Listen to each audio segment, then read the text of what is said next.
Selamat sejahtera, wanakum, tacahau. Saya Suman Siwam kembali lagi dari channel kita Rakyat Malaysia. Hari ini saya kembali lagi dengan satu perkara yang berkaitan dengan ilmiah, supaya rakyat Malaysia tahu apa itu mereka wujud lagi ke, mereka dah hak ke, supaya semua rakyat boleh bangkit dan mempertahankan hak mereka, ya, iaitu berkaitan dengan hak orang asli ataupun hak orang asal.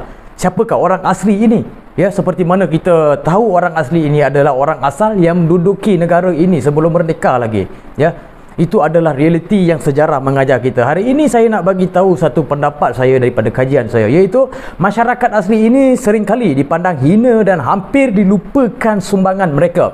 Ya, sebab apa? Di sekolah, di buku-buku teks pun tidak menyatakan kewujudan mereka. Sebab apa?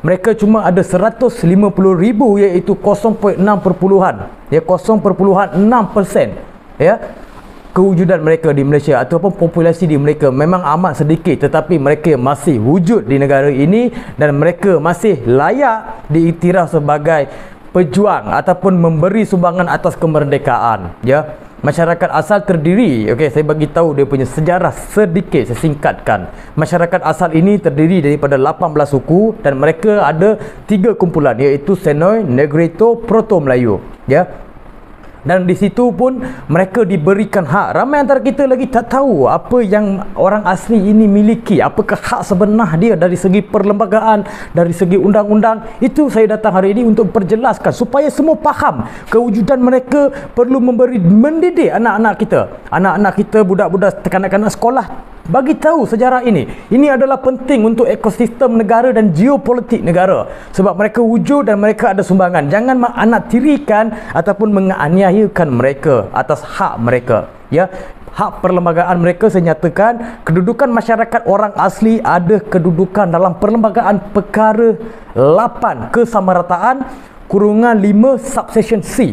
Ya, dalam perlembagaan saya bawakan perlembagaan dalam perkara 8 ada kewujudan mereka. Dan dekat situ perkara 8 ini menyatakan perlembagaan persekutuan menyentuh mengenai kesamarataan, dan subsection 5C, ya, menyatakan perkara ini tidak menidaksahkan atau melarang apa-apa peruntukan bagi perlindungan termasuk perizinan tanah, ya, untuk orang asli. Ya, itu adalah hak perlembagaan mereka. Dan daripada segi akta undang-undang, mereka sendiri ada Akta Orang Asli 1954, Akta 134. Sebelum merdeka lagi akta ini dah diwujudkan dan dibahasa Melayukan selepas merdeka. Ya, ada wujud, boleh pergi Google, boleh pergi cek, ya, Akta 134, dan mereka juga terdiri daripada Jabatan Kemajuan Orang Asli atas kemajuan ekosistem mereka dan geopolitik bangsa-bangsa yang dikatakan duduk dalam hutan, tak ada peradaban, masih dianggap hina sebab mereka tak mempunyai agama. Jangan salah dan saudara dan saudari,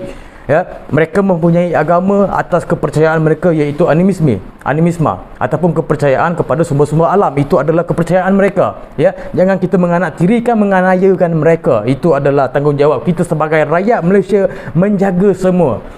Walaupun mereka minoriti, hak kita untuk menjaga mereka adalah keperluan atas dasar kemerdekaan. Sebab apa saya katakan atas dasar kemerdekaan? Ya, kalau saudara dan saudari pernah dengar Senoy Perang, ya, dalam bahasa Semai maksud dia pejuang. Mereka adalah silent killer. Mereka adalah semuanya dalam Senoy Perang ni. Mula-mula mereka tak ramai, mungkin dalam 10 orang yang dikatakan silent killer dan mempunyai ilmu perhutanan yang begitu tinggi levelnya untuk membunuh Parti Komunis Malaya. Ya, jangan lupa kita dalam Malaysia ini daripada 1946 sampai 1960 diancam oleh PKM, Parti Komunis Malaya, iaitu komunis yang kita selalu gelar komunis.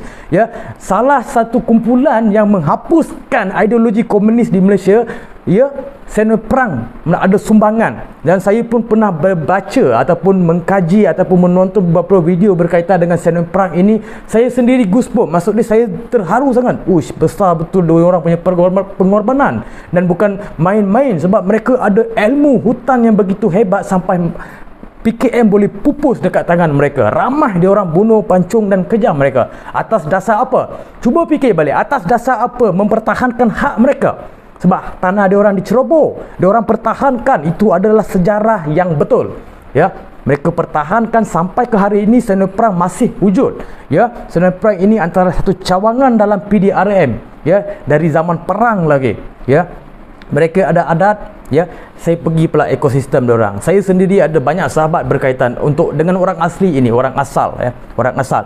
Mereka sendiri mempunyai adat, mereka sendiri ada bahasa-bahasa tertentu untuk mereka, dan mereka ada pakaian tersendiri. Saya tertarik dengan diorang punya pakaian, walaupun dengan daun-daun, bunga-bunga, dengan alat-alat kayu, tapi mereka ada adat itu untuk menceritakan kepada rakyat. Tapi rakyat Malaysia berapa ramai yang tahu? Yang kerajaan sendirinya tidak mengeluarkan mereka daripada adat mereka. Keluarkan mereka menunjukkan, contoh dalam hari perayaan, hari kemerdekaan, tunjukkan mereka ini wujud. Sudah cukup, ya. Pertempuran gerila, saya amat minat.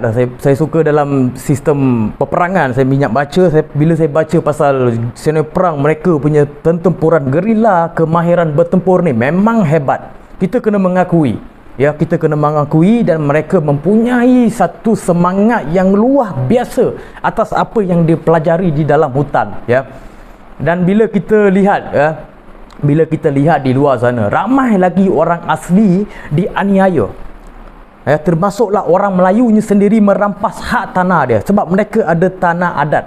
Tanah adat yang diwarisi oleh nenek moyang dia orang sampai ke cucu cicit. Tetapi hari ini perkara ini dah dirampas, dah dicuri, dirampas, dan mereka diperbodohkan dari semua segi atas alasan mereka tidak berpendidikan dan mereka tidak mengetahui atas apa-apa geopolitik berkaitan dengan kerajaan dan dunia. Itu adalah satu tangkapan yang salah yang perlu saya sedarkan. Jangan perbodohkan dia orang, sebab mereka diberikan satu kuasa ataupun hak istimewa yang begitu besar dari segi perlembagaan dan undang-undang mereka. Ya, dalam Akta Orang Asli 1994, Akta 13 sendiri pun ada mempunyai section-section yang berkaitan dengan tanah adat mereka. Ya, begitulah kita perlu tahu. Sebab apa saya lihat bila tengok dekat akhbar-akhbar ini, orang asli ni selalu diperbodohkan dari segi tanah mereka dirampas, mereka pula merayu dekat kerajaan, sedangkan itu adalah tanah adat yang diberikan daripada segi perlembagaan, dari persekutuan ataupun dalam kuasa agung, ya. Mereka ada perizipan tanah mereka sendiri. Tetapi apa yang malangnya di hari ini, kapitalis ataupun kerajaan, orang kaya yang mempunyai duit pergi ambil tanah dia, tanah Musang King, ya, tanam pokok durian, tanam segala hasil yang boleh menguntungkan mereka, tapi mereka sudah lupa itu adalah hak orang asli. Kenapa kamu mahu ambil? Ya, kamu boleh beli tanah di tempat lain di luar sana. Kenapa kamu harus ambil hak tanah orang adat, orang asli ini? Itu adalah satu penindasan. Ya, penindasan. Kerajaan selalu kena peka. Bukan tak pernah tengok di Gua Musang dulu berapa ramai tanah dia orang dirampas oleh kapitalis, orang golongan kaya yang berduit ini, ya. Lalu, ya, kalau seperti ini, kalau kita berlakukan tidak adil kepada orang asli, sampai bila diorang dalam satu sistem yang diperbodohkan oleh kapitalis-kapitalis yang ada di Malaysia ini, ataupun orang kaya, orang berduit, ya, mereka tak pergi ganggu orang. Ya, mereka masih menjaga ekosistem perhutanan seperti sedia kala yang dulu nenek moyang diorang jaga, sebab mereka mementingkan alam semula jadi untuk dijaga. Ya, orang kita ini pergi rampas hak dia, pergi daripada bandar pergi ke perkampungan orang asli, kan rampas hak dia. Mana boleh? Mana sama adil? Kita perlukan sama adil. Jangan ganggu hak dia dan jangan rampas hak dia, dan jangan pergi tempat dia untuk kepentingan-kepentingan berkaitan dengan duit. Itu penting saudara dan saudari. Ya, kita pentingkan benda ni. Ajarkan kepada anak-anak, hak ni orang asli punya, kami jangan usik. Bila dia dah berduit, macam-macam difikirkan. Ni orang asli, kita boleh bodohkan dia. Kita ambil tanah dia, lepas tu kita suruh dia bayar untuk jalan ni. Kita ambil tanah dia, kita bagi buat jalan baru, lepas tu suruh dia bayar setiap bulan RM30 ataupun setiap tahun RM30. Itu adalah benda yang paling bodoh di situ oleh kapitalis. Sebab apa? Tanah dia, kenapa dia nak bayar? Fikir balik logik. Kenapa dia nak perlu bayar atas tanah dia? Sebab itu hak dia. Hak tanah adat dia. Tetapi kan rampas dan kan perbodohkan dia. Ini perkara yang saya tidak boleh terima. Saya pun pernah dengar perkara ini banyak kali. Ya, saya harap rakyat Malaysia boleh faham apa yang saya sampaikan berkaitan dengan perlembagaan, undang-undang ekosistem ataupun geopolitik orang asli ini. Mereka terbentuk di Malaysia ini dan mereka ini wujud asalnya. Ya, bukan orang ada pendatang ke pelarian ke, tidak. Mereka asalnya wujud dan mereka ada pelbagai sumbangan. Dan satu lagi ingin saya sampaikan kepada kerajaan Malaysia, kerajaan persekutuan, bila buat satu perayaan kemerdekaan ataupun perayaan berkaitan dengan kenegaraan, orang asli selalu tidak ada dalam poster-poster. Selalu ada Cina, India, Melayu. Di manakah orang asli? Sabah dekat Kadazan Dusun pun ada. Tapi di manakah orang kedudukan orang asli di Malaysia? Seperti mana perlembagaan menyatakan kepada kita? Kita perlu tunjukkan kedudukan mereka juga atas dasar perlembagaan dan undang-undang mereka. Mereka wujud. Bila mereka wujud, kita kena tunjukkan, buktikan mereka ini boleh menghasilkan pelbagai perkara yang boleh membina geopolitik ataupun perpaduan di negara. Saya harap sangat perkara ini dapat dilaksanakan dalam silibus-silibus sekolah mengajar.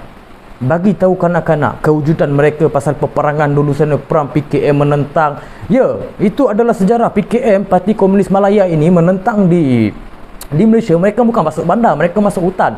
Bila masuk hutan, orang kita dah mengelumpur. Sebab apa? Mereka tak ada kemahiran dalam hutan. Bila sena perang datang membantu, itu adalah satu sumbangan atas kemerdekaan. Sebelum merdeka, mereka dah membantu. Bila kita dah merdeka, sebenarnya kerajaan dari dulu lagi mementingkan hak-hak mereka. Ya, sebab apa saya katakan hak mereka tetap dirampas? Sebab apa? Mereka tetap dianiaya, hak mereka tetap dirampas seperti tanah adat mereka, diceroboh oleh kapitalis, orang luar datang cari duit di sana, mereka dibodohkan dan mereka ditidakkan. Ya, itulah kita perlu menitik beratkan kewujudan mereka. Saya harap perkara ini sampai kepada semua dan viralkan isu ini supaya ramai rakyat lagi boleh faham atas kewujudan orang asal di Malaysia ini tetap ada, dan mereka walaupun sedikit 0.6% populasi di Malaysia, tapi mereka tetap wujud. Sekian, terima kasih.